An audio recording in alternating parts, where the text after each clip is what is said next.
Hi there, Internet. My name's Jack, and today we're going to talk a little bit about Kabbalah. Yay! I know that Kabbalah is not everyone's favorite thing, particularly in the tarot community. There are a lot of people who are really insistent that you do not need to know the Kabbalah in order to be a good tarot reader. And I stand by that 100%. There's no question about that. But, that said, the Kabbalah was a really important part of shaping the modern tarot deck as we understand it. The sort of common Rider-Waite-Smith meanings that we have for the cards come out of Golden Dawn attributions, which in turn were given to the cards because of their Kabbalistic connections. So, as we go deeper with the tarot, the more we think about tarot, from time to time, without putting any pressure on anyone or making anyone feel inadequate for not wanting to do Kabbalah, it can be enriching. It's not required, but it can be edifying to take a look at Kabbalah and think about the cards in those ways. So, in particular, there are three cards I want to talk about today, and I'm using card images from the Hermetic Tarot, just because it's a little more esoteric, and they're beautiful cards. But we have Death, we have Temperance, and we have the Devil, right? So cards 13 through 15 in the Major Arcana. And these three cards are interesting to me because Kabbalistically on the Tree of Life, these are the three paths that lead up. Sorry, I'm backed up right against my altar here, so if I'm not careful, I'm going to knock this cup off and that'll be bad. Isn't this such a nice cup? Sorry. This is not a show and tell of my materialistic greed, although we're talking about the devil, so it's relevant. Anyways, on the Tree of Life, Death, Temperance, and the Devil are the three paths that lead up towards Tiphereth, which is the central Sephiroth on the Tree of Life. Don't worry too much if you're not familiar with what the Sephiroth are. I'm not going to go into great detail here, but there are 10 Sephiroth on the Tree of Life. This, by the way, this image is from the book Magical Kabbalah for Beginners. It's part of Llewellyn's Beginner series. It's actually a damn good book on Kabbalah. So if you're interested in Kabbalah and you don't really know where to start, this is a good place to start. The other good one to start is the Chicken Kabbalah by Lon Milo Duquette. Those are sort of the two really good introductory texts for Kabbalah. But this is the Tree of Life. Sorry. And Tiphereth is sort of the central node here, and you can see there's a path connecting Tiphereth to every other Sephiroth on the Tree of Life, with the exception of Malkuth, this one at the very bottom. But Tiphereth is central. Tiphereth, the name of Tiphereth, as it usually gets translated, and this is a legacy of the Golden Dawn, is beauty. And Tiphereth is this central Sephiroth on the Tree of Life, and it deals with themes of balance, and particularly of sort of sacrifice and reward, death and resurrection. In a Christian context, Tiphereth is really associated with Christ, and sort of the sacrifice and resurrection of Christ. Obviously, I'm not Christian, so that's not really how I work with Tiphereth, but that's the idea that we get sort of at the core of Tiphereth, is a notion of you have to give something up in order to get something higher. And so if we're thinking about these three cards, one thing that they share thematically is, sorry, I have this lamp on my desk and I'm trying to angle the cards so they don't glare against it, but thematically these three cards have in common this idea of sacrifice and reward, right? You give something up and you get something greater. And that's easiest to see with death, right? Death, what do you give up? Pause for dramatic effect, you give up life.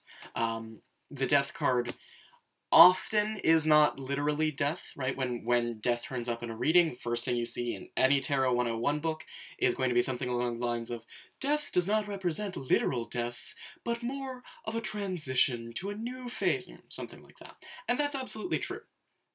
Death can also represent literal death. I've only seen that happen twice in readings of my own that I've performed. And in both cases, it wasn't predictive. It was sort of something in the past. It was a death that was already known or was already expected. And the death card just showed up to sort of signify that that was going on in the reading. But death is a transition, right? The death card is about these sort of slow, creeping, gentle transitions, the ones we expect, the ones we see coming on the horizon, the really inevitable ones. Death is this slow march towards a change that we cannot possibly avoid. And it's also it's a march towards the unknown, right? With death, we don't know what's coming on the other side of that transition, and that's part of why death is so scary. And these are all things that are represented in the death card. So, you know, if you look at this card, we have the Reaper and we have the skulls, but we also have, if you look very carefully, we have a little serpent on top of the skull right here, which I really love. I love serpents as a symbol of immortality because they shed their skin. Right? Serpents are poisonous, they're dangerous, they're often lethal. They're not poisonous, they're venomous. I should be careful about that. Words matter. But snakes are also a symbol of immortality because of the constant shedding of their skin. Right? And of course you have the Ouroboros. I don't actually have an Ouroboros here in my room that I can pull out and show you, but the image of the serpent eating its own tail as a symbol of infinity. So we get with death this idea of something that lies beyond the transition, but we don't know what it is. We're giving something up in order to get something greater, but we don't know what the greater thing is that's coming on the other side, and we're not necessarily happy about giving the thing up, but we don't have a choice. It's coming anyway, whether we like it or not. That is, I think, in sharp contrast to the devil, right, which is, the devil is resistance to this sort of sacrifice. The devil doesn't want to give something up to get something greater. The devil likes all the things it has, right? The devil is greedy and materialistic and clinging to the lower planes. And typically, does this deck have it? Yeah. Typically, with devil cards, right, you see figures down at the bottom that are bound up in chains. You are a slave to your own materialism or desires or appetites. Addiction usually shows up with the devil card, right? The devil card is about clinging to things in a selfish and short-sighted way. And so the path, if you do any kind of path working, but the transition with the devil card working up the Tree of Life towards Tiphereth is about choosing to release those desires, and choosing to personally release your hold on all these things that you want to cling to because they feel good right now and they're material and they're tangible and they're fungible and they make you feel good and you don't want to give them up. The devil card is about choosing to walk in this context. The devil card is a complicated card, but in this context, when we talk about moving up the Tree of Life towards Tiphereth and the contrast with death, the devil card is about choosing to lay down those things that you currently desire and deciding to walk away because you get some kind of fresh perspective and you see that they're not actually serving you, or, you know, in particular with addictions, that they're actually harming you in some way. Devil card is about getting that perspective and choosing to walk away from all of that. As opposed to the death card, which reaps you, right? Death takes you, and most of us are still clinging on to life even when death takes us. The devil is a situation where we're sort of trapped and we don't want to be, and the lesson that we get with the devil card as we work our way up the Tree of Life is the ability to liberate ourselves. So death is sort of this sweet embrace of old age that takes us from this world and moves us into a new transition. And the devil is developing the strength of will, the strength of self, to walk away of our own volition, to walk away in our own right. So you have these two sort of on either side of the Tree of Life. And there goes the cup. This is a problem about talking with my hands. Good news, it's not damaged. It's a lot sturdier than I expected it to be. Anyways. We have these two cards as contrasts on either side of the Tree of Life, and then in the middle, bridging between them, we have Temperance. And Temperance is a really, really fascinating card. I wrote a post many years ago, well, not many, but like probably 3 years ago, about the relationship between Temperance and the Lovers. which astrologically sit opposite each other. Temperance is Sagittarius and the Lovers are Gemini.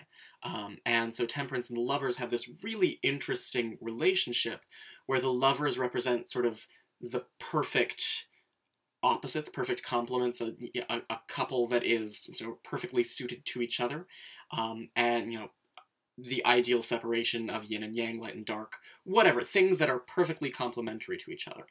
And then Temperance is the alchemical union of those opposites, the bringing of them together to forge something, you know, new and unified. In my very first tarot journal, the key word that I had for Temperance was apotheosis, because I was a little bit pretentious when I was first learning tarot, but it's a good word. And the idea with Temperance, as I learned it, other people have other interpretations, but Temperance, as I learned it, is really about the bringing together of different things and sort of transmuting them in a forge or a crucible or, you know, some kind of sacred cauldron or cup to produce something greater than either of the parts, right? The key phrase, the key idea with Temperance is that the whole is greater than the sum of its parts. And so what we get with Temperance, right, the whole is greater than the sum of its parts, and we have the two parts down here, right? So Temperance sits in between the devil and death, and it brings together both of these notions of sacrifice and release. Death is the sacrifice sort of that is taken from us, and the devil is the release that we give ourselves. And Temperance sits somewhere in the middle, and Temperance is sort of the ascendancy that we gain by getting both at the same time. It's not a terribly useful divinatory meaning for Temperance. It's a very esoteric, sort of big, abstract concept, and it doesn't really come up much if you're just talking in terms of performing a reading for someone. You see Temperance and you're like, oh, hey, like, maybe you need to watch your drinking habits. But if you're working with tarot in more of an esoteric meditative context, I put the emphasis on the wrong syllable there. That's fine. If you're working with tarot in more of a meditative context, Temperance is this idea...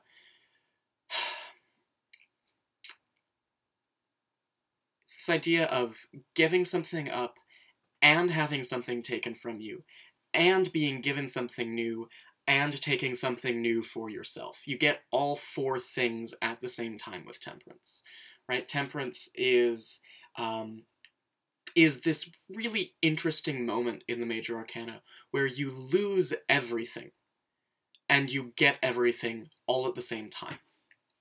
And it's willing, it's consensual, as opposed to with the Death card, where often we do feel this urge to fight against it, or at the very least we sort of fear it and run away from it. Temperance is a process that we have to initiate ourselves, right? Alchemical union, alchemical enlightenment is not self-initiating. It's something that we have to choose to pursue. So it's consensual, it's intentional, but it still comes largely from outside ourselves in a certain way, because it's the transformation of the self with something else, with something additional, right? If it were just the transformation of the self in the bounds of sort of your own little pre-existent psyche, then it wouldn't be Temperance, because Temperance requires the whole to be greater than the sum of the parts. So you need to introduce something new to accomplish the transformation that comes with Temperance. And so Temperance is sort of you individually asking for, pursuing transformation, and then having asked for it, you receive transformation from outside. And so it sort of combines the energies of death and the devil in at least what I consider a really interesting way. And then all three of these cards raise you up to the very center of the Tree of Life, and from there, you're sort of able to connect to everything else. So, this is a 15-minute video. I've kind of just been rambling. I didn't really have strong ideas for what I wanted to talk about today. I didn't have an outline or coherent thoughts, so I apologize if all of this rambling has been nonsensical. But this is a thing that I like to do from time to time, is just sit down with a couple of cards and think about them in relation to each other. Think about how their meanings relate to each other structurally, how their placement in the tarot pack, or if you use Kabbalistic correspondences on the Tree of Life, how things like that can affect my individual understanding of the cards. And sometimes it works its way into divination. Interestingly, nope, that would make this video twice as long. I'm not going to go into that. Never mind. But, you know, sometimes these things work their way into divination, and sometimes they're just meditations that I do, or notes that I take, or fun little correspondences that I notice. I've been doing a lot of work with the Emperor recently. Most of that work is intensely personal, which is why I haven't really blogged about it. But, you know, this is a way that I like to enrich my tarot practice for myself, in a way that's not just about doing readings, all right? Doing readings is important. Doing readings is a really good thing to do with tarot, and frankly, I think you're missing out if you're a tarot person who doesn't find the opportunity to read regularly, because divinatory tarot is one of the most important uses of the pack. But there's a lot, for me at least, there's a lot in the way of personal enrichment with tarot that doesn't just come out of the readings, but also just comes from sitting with the cards and really experiencing them. So, anyways, I'm going to wrap this up, and it'll probably take like 4 hours to upload to YouTube because the internet hates me. But I hope you've enjoyed. Let me know if you want to see more of the videos. Once again, it's much lower effort for me than trying to put together a coherent blog post. So probably I'll just do the videos when I'm lazy, and I'll do the blog posts when I'm actually feeling up to writing. Anyways, yeah, thanks, and goodbye.